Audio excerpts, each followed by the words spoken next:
Бир жыл мурда жазаларды аткаруу кызматындагы эркинен ажыратылгандарга тиешеси жок милдеттер Юстиция министрлигине өткөрүлүп берилип, пробация департаменти түзүлгөн.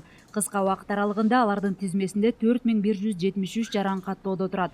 Аны менен бирге эл аралык уюмдар менен иштеген тармактын имараты оңдоодон өтүп, 3 жаңы башкармалык түзүлдү. Бүгүнкү күндө 7 офис ачылды. Бул 7 офис айтканым, бул азыркы заманбап талаптарга жооп берген офистер. Жаңы эмерек, жаңы оргтехника, мындай ремонттолгон имараттар.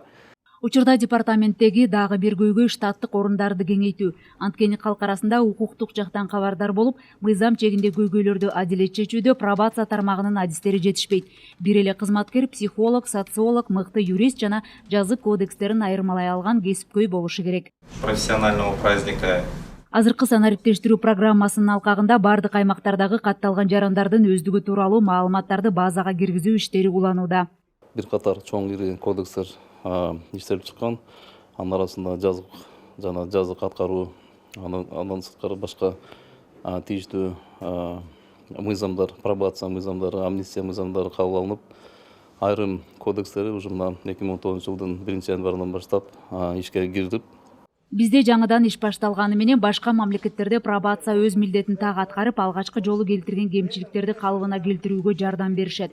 Алар жарандардын эркинен ажыратылгандын ордуна коомго аралашуусуна жол көрсөтөт.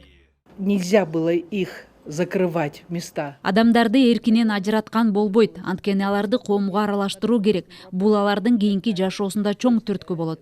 Биз эксперттик топ ошонун арасынан көп аракеттерди жасап ишке ашырууга тырышабыз. Бир жылдыктын алкагында тармакта эмгеги бааланган кызматкерлерге ардак грамоталар берилди. Пробация тармагында коомго колдоо көрсөткөн кызматкерлердин басымдуу бөлүгү аялдар. Элиза Нурматова, Руслан Сабатаров, Ала Тоо 24.